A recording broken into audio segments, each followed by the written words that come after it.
After the Oilers lost Game 1 to the Kings, Edmonton finds themselves in a familiar position. Over the last 4 years, they have a .357 winning percentage in Games 1 to 3.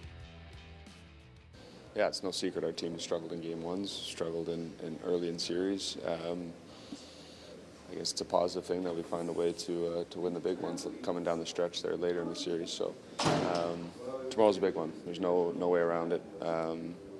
Got to find a way to get a win.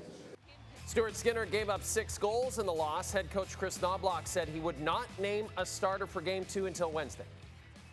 Hockey's such a unpredictable game. Sometimes you get lucky, sometimes you don't.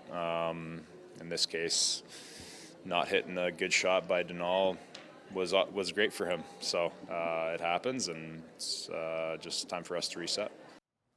Yeah, we're joined once again by Frankie Corrado. So Chris Knobloch says he won't name his starter until Wednesday, right before Game 2. I actually asked Ryan Rishaug and Craig Button after Game 1. I said, if you were Chris Knobloch, would you make a goalie change for Game number 2? And they both completely poo-pooed the idea.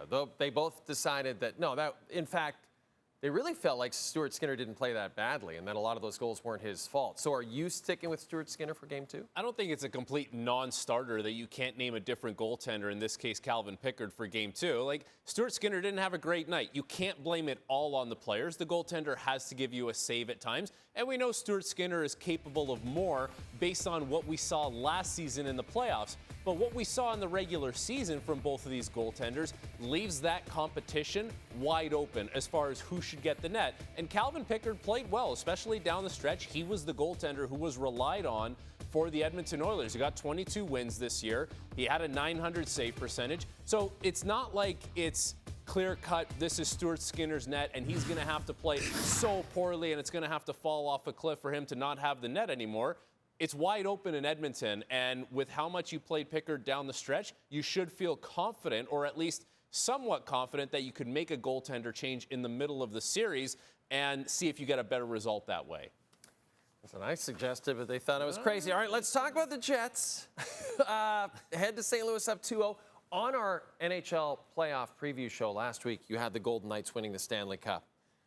Having seen what the Jets have done in these first 2 games, are you more confident, at the very least, that that team could go on a deep playoff run? It's only 2 games, but yes, more confident in the Winnipeg Jets, because we have seen it in the regular season from the Jets. We've seen the stingy defensive play. We've seen Connor Hellebuyck play well.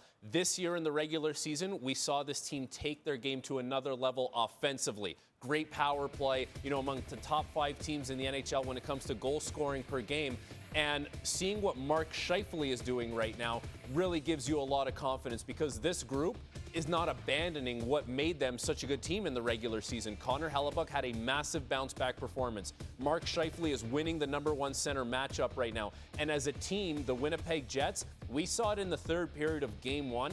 They got to their identity and their game plan. And yes, Connor Hellebuyck makes the big save on Jordan Kyrou. That allows you to keep the game within striking distance. It allows your star players to be their best version of themselves. But, seeing the 2-game performance for the Jets, we don't see the big drop-off that we've seen in years past. So that's a nice little thing, little confidence booster for them as they go into this series where, there's not a lot of room in that series right now. It is congested, and the Jets are comfortable playing that type of game. Yeah, very physical series. And maybe the good news for both teams is they'll get an extra day off before the series resumes on Thursday in St. Louis. Apparently concert commitments on Wednesday night. Oh, is that right? Yeah, probably a Nelly hometown show. Well, you can't get in the way of Nelly. No, you really can't. Yeah.